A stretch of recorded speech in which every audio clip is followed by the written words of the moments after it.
The MacBook Pro 14-inch is amazing, plain and simple. Even going with a store-bought or base-ish model, this computer is outrageous. Then there's the notch. Okay, let's talk about the computer because there's a lot of speculation as well as reviews, which is technically not what I'm going to do here. Instead, I will tell you what I loved and hated about using this computer, and the M1 line as a whole as well is what you should buy, because I did end up returning this computer. So let's talk about the MacBook Pro, Notch Editions. As always, this is Matt from Real World Review, and here's my friend, social media. Let's get started. So the big deal about the screen is the notch. I guess in the 14-inch it is noticeable, but it does kind of go away. Funny enough, I actually had some glitches to where the top bar would actually just not show and it would stay black. And no, it wasn't something that was done on purpose, but I did have to reboot the computer to get the notch back.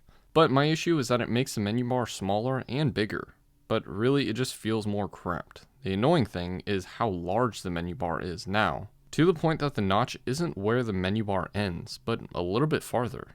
Then there's a gap between the applications and the menu bar, and it's just all annoying. And I know I have it on the screen right now, but trust me, it's a little bit more noticeable in person. I know this video makes it look like it's just one pixel, but when you're not looking at it, it almost feels like it's disappearing. It's something that I notice over time. Also, with how much is actually used in that notch area, they definitely could have made it smaller. The camera is decent, reminding me of the Samsung Z Fold 3's under-screen camera. Remember, 1080p only requires 2.1 megapixels. But the screen is amazing-ish. So Apple's always had some pretty nice Retina screens, but this is definitely next level. HDR pops, brightening the screen when you watch it. The mini LED gives us true blacks, just like OLED screens, but this comes with the brightness and hopefully really low burn-in chances of LCD displays, because it isn't actually OLED. I've heard that there's issues with blooming, and it really feels the same as like an OLED screen, so it's not really that big of a deal for myself, and definitely not a deal breaker. At the bottom, it doesn't say MacBook anymore, kind of like the first generation Retina MacBooks. And the resolution is spectacular, as well as that 120Hz refresh rate, thanks to ProMotion. It is weird though, because it slows down animations, so it actually makes switching desktops slower than when it's set to 60Hz. Hopefully a software update can fix this. I mean, realistically, this is one of the best monitors that you can buy, and it even comes with a free computer. Okay, I joke about that, but seriously, trying to buy a monitor that matches this quality as well as high refresh rate is either impossible or super expensive. I mean, even monitors that Apple sells don't match this package. Yes, even the XDR display. That's just 60 Hz. So, regarding power, there's so much to talk about, but I'll try to shorten this up to kind of make sense. Imagine typing up words and watching YouTube videos for half an hour with full brightness, no fan noise, and averaging 7 watts of power usage over that time, and only losing 5% of your battery. Well, I did that on this computer. Just think, when I edit videos and export them, it maxes out at about 30 watts of power usage. But when I open up my 2017 15-inch MacBook, it'll hit 30 watts and even go past it, just being idle. When Apple says that you get all these performance specs all without being on the charger, it sounds like a huge deal, but that's just because the processors require so little power, with TDP being half or even a quarter of computers in its class. In turn, this allows the computer's fans to run super low, with fan usage technically averaging close to 0 RPMs, while max usage can go up to about 5800 RPM, but I only saw it go to 2300 RPM, and that was it.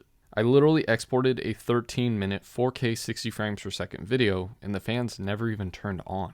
Not to mention that exporting process took 17 minutes, while my 2017 15-inch MacBook took over 20 minutes, both with rendering off. Okay, so originally I'm just exporting this video, and I had this plugged in, and it took this long, almost 57 minutes to export this one video, while on the other ones they took like 17 and 19 minutes. On the M1 Pro, you don't even need rendering on because scrubbing in Final Cut Pro is super fast. I use demanding video, and only when layering multiple streams of 4K 60 frames per second did I notice some type of a slowdown. An hour of StarCraft 1, 12 watts of power usage, no fans, and just 130 degrees max out of this processor.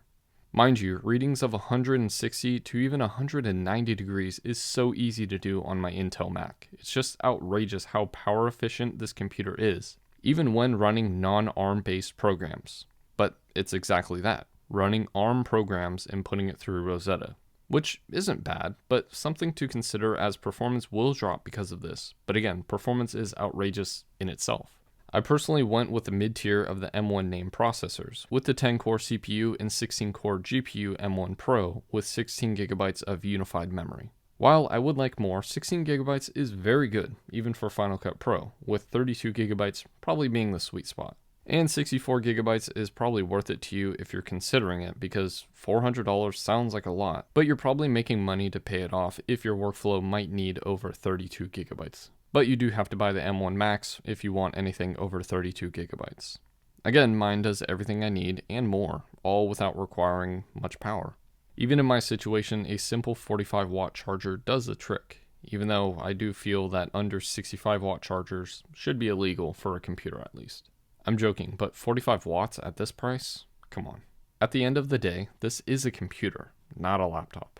This gives you desktop performance in a laptop shape, and nothing is holding you back.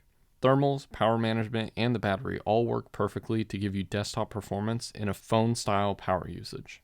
And the reason why I'm returning my 14-inch MacBook is because I'm getting the 16-inch MacBook. The M1 Pro and M1 Max are outrageously powerful and will work with pretty much every workflow you can do, beating most laptops and even full-on desktops with dedicated GPUs. I would love to have a smaller MacBook and a bigger one for travel and one for getting work done, but this time you actually don't need that. That was my plan, keep this and get a maxed out 16-inch, but it makes more sense to just get the 16-inch and wait for a smaller computer. I've been using the M1 MacBook Air, the best, cheapest device in the category that Apple sells. This thing literally matches the 16-inch Intel MacBook that I had, in Final Cut Pro and CPU performance. It's definitely not the best by far, but I do have to say that this is easily the best and only MacBook Air I would ever recommend.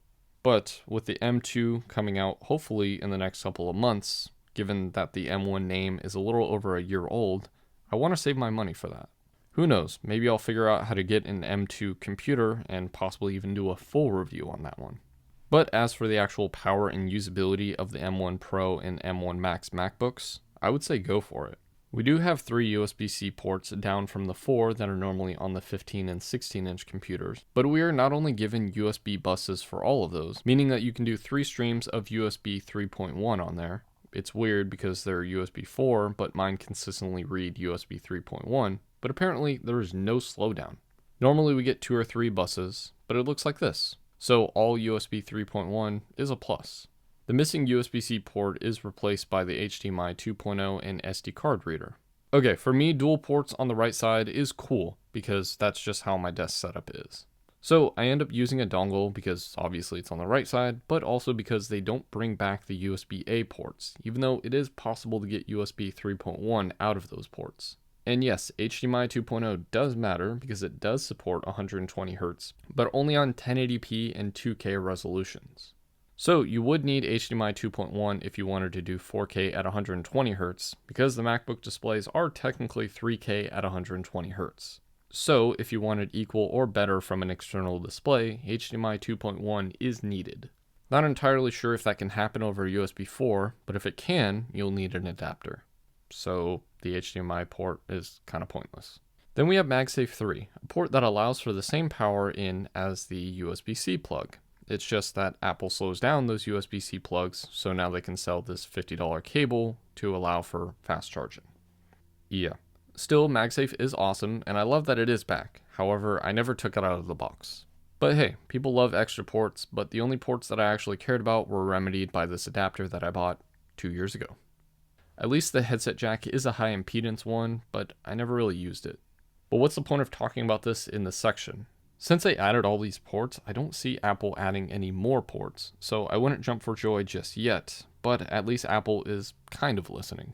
And of course, in normal Apple fashion, MagSafe 2 won't work on MagSafe 3, as the name implies, but also we don't get an adapter like we did for the first 2 MagSafes.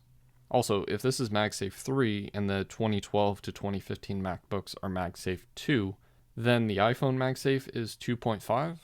And call me weird, but the keyboard is all over the place for me.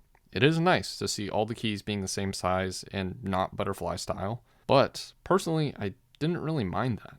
I actually feel like I type better on the butterfly keyboard after 2 years of getting used to it. And also, I love the touch bar, even though I never really customized it or used it for anything besides the basic stuff. But technically, if you do buy a MacBook Pro 13-inch, that is the only way to get the touch bar back.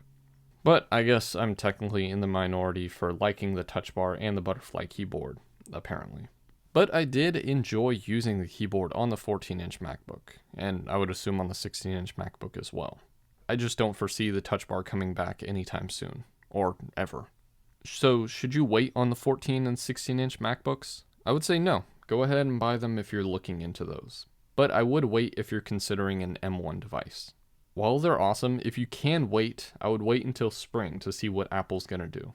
But it is possible that Apple just brings the M1 Pro and M1 Max to the larger iMac, with a rumor of the Mac Mini getting one too.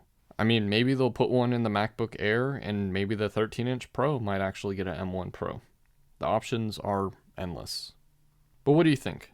Did you spend $0 and have an opinion on my opinion of the last couple of weeks using the mid-tier 14-inch MacBook Pro? Let me know in the comments or the social media listed above, and as always, thanks for watching.